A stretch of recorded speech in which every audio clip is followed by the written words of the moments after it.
Okay, we're going to study the butterfly and the bumblebee this morning. And I'm using two references. This came out of one of the books, an older book, but it has a good picture of a bumblebee. So I'll show you that. This also shows making the wings as a teardrop and then as a one-stroke leaf. Okay, this is a teacher guide, number 1113, Nature's Critters. These are old. This is what we used to have for our teaching guide. It was called a reusable because you could paint over it and then wipe it off. But it has a really good butterfly on here. And then it also has a bumblebee on here using, it looks like a filbert brush on this, but the concept's the same. On the back is some more samples of wings. This looks like, see, like the one stroke wing for the bumblebee and then for the butterfly. So, okay, so we'll get started. We'll do the butterfly first. The key to a butterfly is to have the wings and these little bottom type wings all come to a point right here. They're all aiming. Definitely these two are touching right here. And these wings, even though it appears they're touching a little lower, they're still aiming toward that. They're almost blending into that bottom wing because you don't want any other point of contact with this body other than right here. The body's going to come down from here down. With the butterfly, a lot of times we'll use white with a different color, but for a demonstration today, so we can see clearly, I'm going to use magenta as one of my colors and yellow ochre. I'll put some of that on my palette. Using multi-surface paint.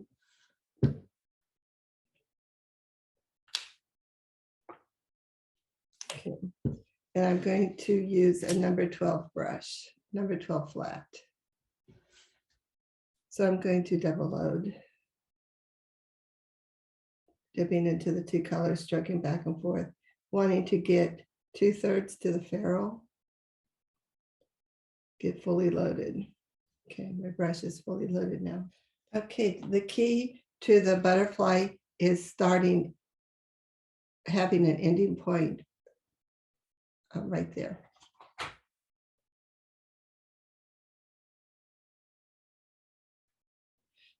So I'm going to make a point on my paper. That's the point of contact that I want all of my wings, all of these wings to come to.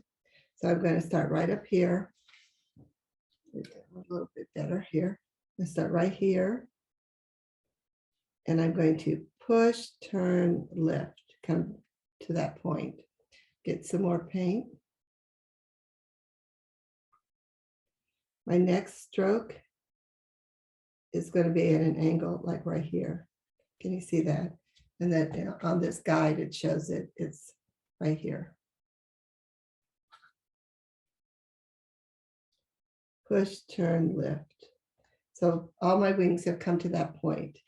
Now, these little wings are thin daisy strokes. It is called the 3 Ps, and the 3 Ps are paint, position, and pressure. So here's I have the paint. Here's my position. My brush is straight up and down on the chisel edge, have light pressure, and I make a thin daisy stroke. Come back, make more pressure, come down, push, pull, lift, and I have a wider daisy stroke. Get more paint. And then my final one, I'm pushing all the way, push, pull, lift, and I have the wide one. These little strokes are going to be using the thin one. Let me get more paint. Notice I put my brush on the wrong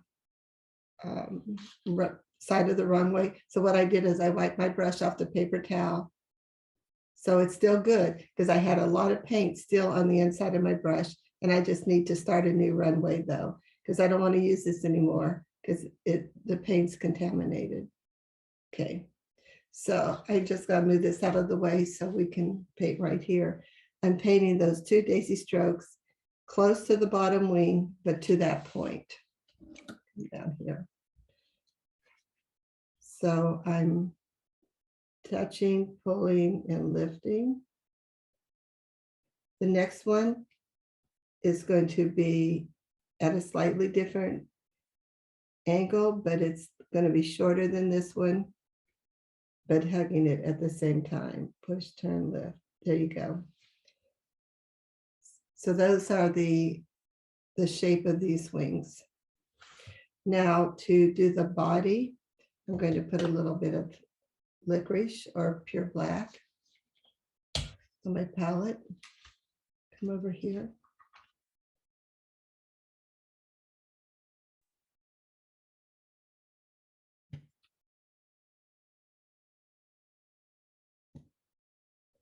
Yeah, we just need actually just a little dot, that's plenty. And then using my number 2 script liner, I'm going to add it into my clean water because I want this paint to be inky. So I have water on my brush on the side of the petal of paint. I'm swishing to make inky paint.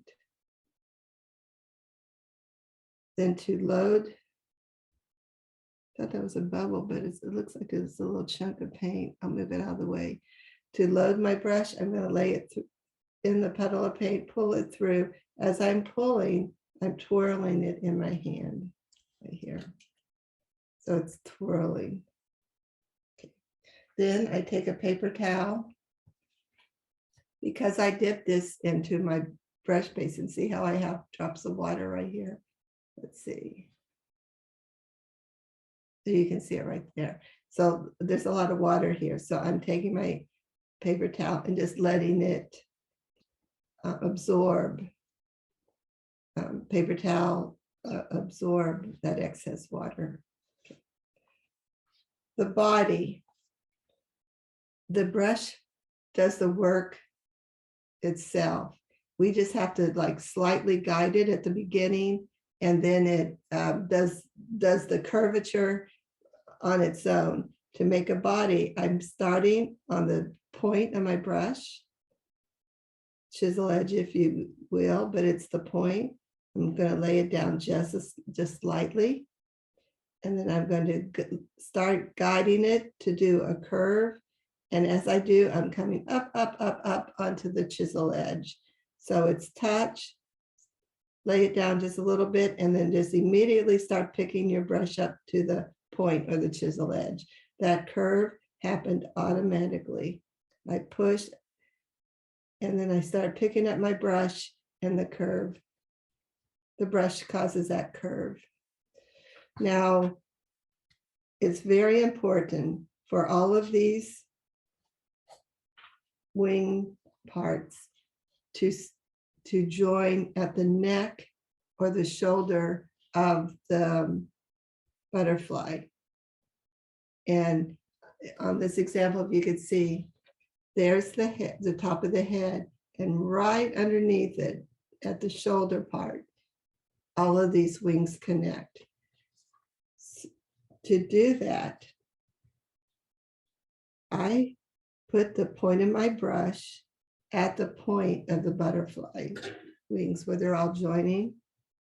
So that's where I'll put my brush. I touch there. Okay, I'm going to get some more paint because it's been a while since I was loaded. Okay, I'm putting that brush there. And as I push, the brush sort of slides up a little bit, and that forms the head. So my position of all of these joining at the shoulder it's perfect. So I touch, I push it down a little bit, and then I just start lifting up and letting the brush do the turn as I pick up to the point. Just ignore that. If I were on wood or a canvas, I would have immediately taken some clean water and wiped that off. With multi-surface paint, we can do that.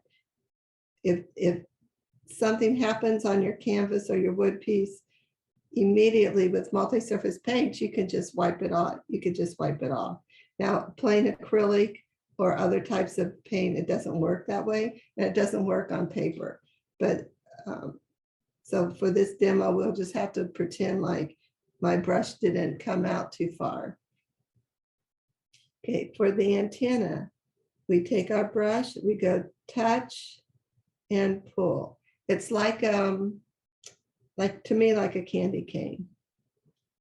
I'm touching, and then I'm making this little curve. Touch, I'm dragging my brush and making a curve like a cane. I suppose I'm thinking of a candy cane because I'm recording this during the Christmas season. So, okay, so here we go. And notice how they overlapped. And so it gives the illusion that this one is back and this was in front. So I'm going to touch, pull like this. Get a little bit more paint there. Coming back in, touching, and then pulling. So, like I said, it gives the illusion that the antenna, one's behind the other. Okay, so that's the butterfly.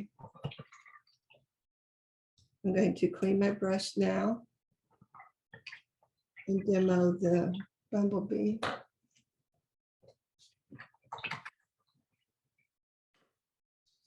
With the bumblebee, we will use the yellow, we'll use that yellow ochre. Oh, goodness. We'll use yellow ochre and black. I'm not going to use the inky black right now.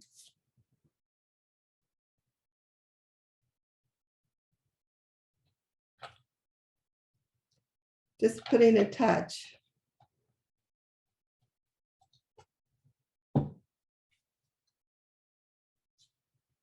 Number 12 brush. This time I'm going to fully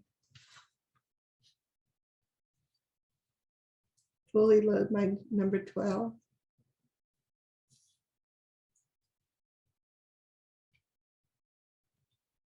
Fully load, just go on the side of the puddle of paint. Back and forth. And we're going to make a one stroke leaf. Start right here. And I'm going to push, turn, lift. Now I did on this one have the tail come up a little bit, like it's pointing to 2 o'clock. So it's push, turn, lift up to a point. Tip, I also paint bumblebees straight out. Push, turn, lift like this. It all depends on the angle that your bee is flying. This one, it's like flying, like coming down. This one would be flying more out. I'm also going to make another one. So it looks like we're looking at it from top down. That's all we have to do for the yellow ochre. I'm going to clean my brush and get out my script liner. Number 2 script liner. First thing we'll do is make a head. To do that, I'm going to go into my full paint. Just get some paint on the tip of my brush. And I'm going to draw, just make a circle. I just have paint on the handle of my brush. I'm not making a dip dot. I'm having my brush come down on the paper and I'm going in a circular motion to the size that I want. Show you over here. A dip dot would be like that. What I'm doing is making a circular motion. This technique makes really nice circles. It also makes nice ovals if you go in like an oval direction like this. Okay, go ahead and make one here. In case if we need a second sample.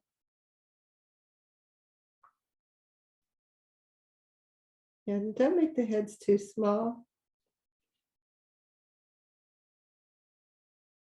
Okay, now this one over here, I'm going to have it fly out. So I want an oval head on this one because we're seeing his head from the top.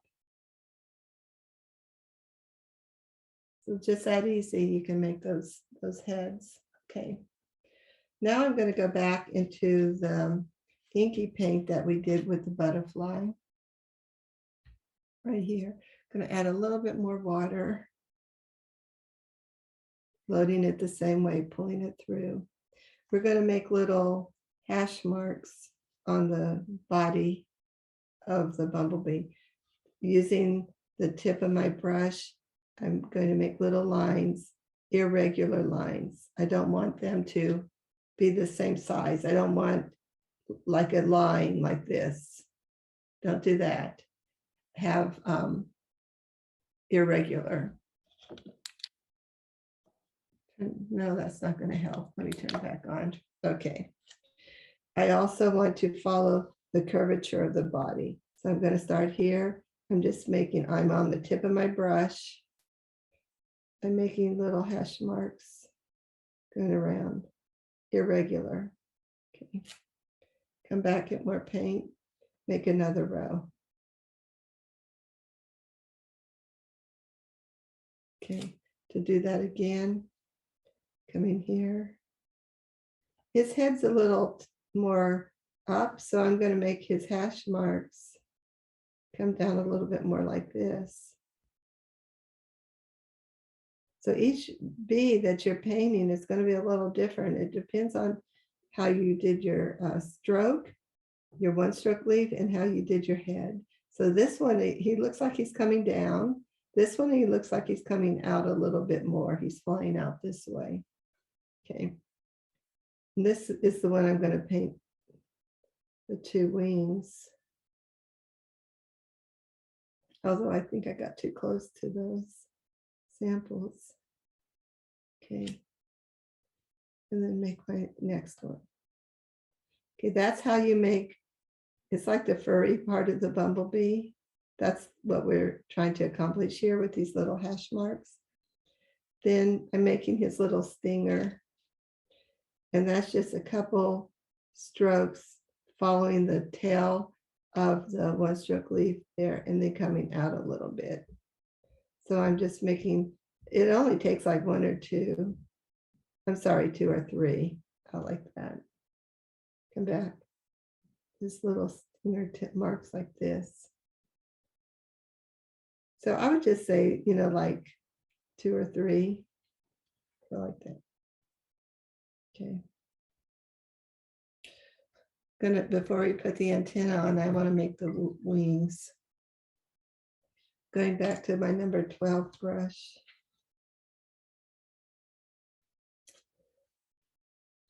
Let me, 12 might be a little too big. Let's go to our number 8. I should have it here. This is number 10. 10 might be good too. We'll do both so you can see the difference. Here's the 10 and here's the 8.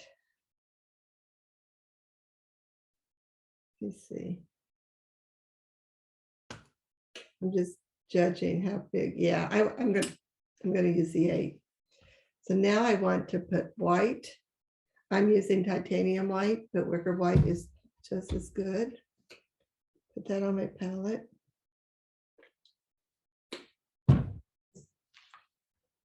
And I want for the bumblebee to have white wings. So I'm going to fully load into the white and then side load into the black because I just want a slight touch of gray to show.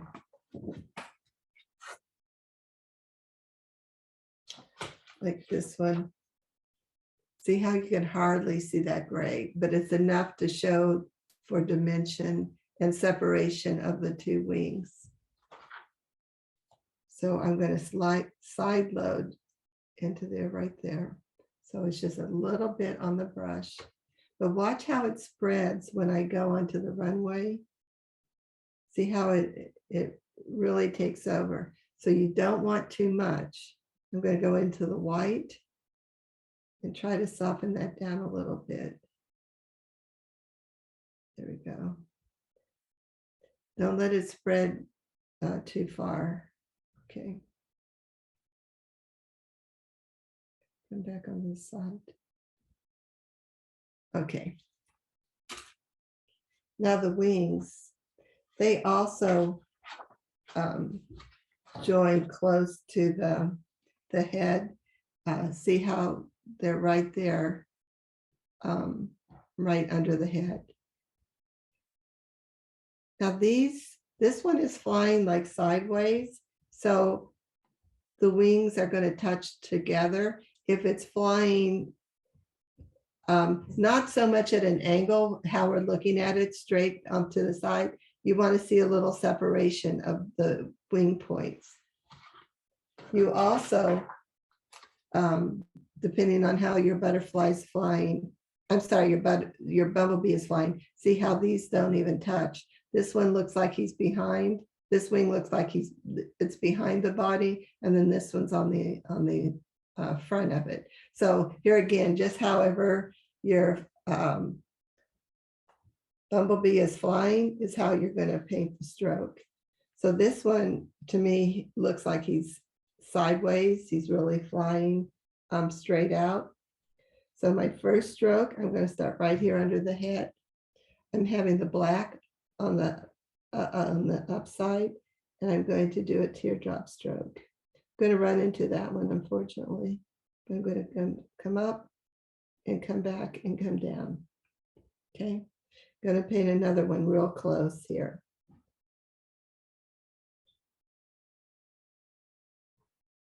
It's going to, and my angle is different. See where I'm starting on this one. I'm going to come out, come around, and then I'm coming back on the chisel edge. Okay. Let me do one where they're not touching. This one would be like here.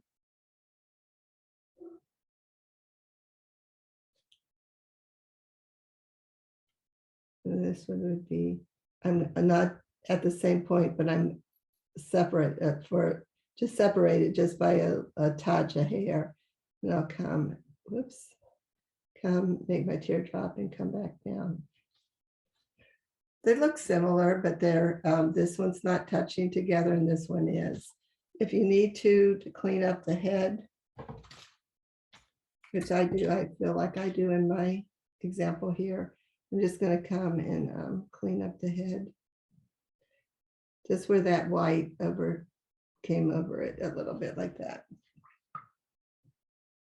Okay, now one that we're looking at straight down, get more paint.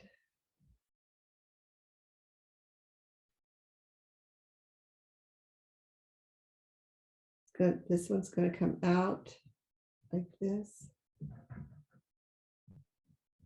Going to have one come out like this. Those are the first bigger ones. And then I'm going to make two smaller ones. Get more paint.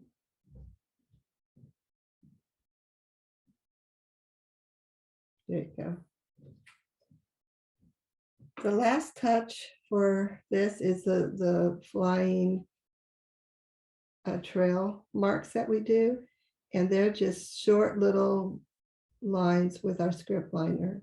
I'm on the tip, light pressure, just making a little line. How I wanted to, how this bee has been flying. This looks really cute on the projects, and it sort of fills up some white space if you have it. You could let the bee fly.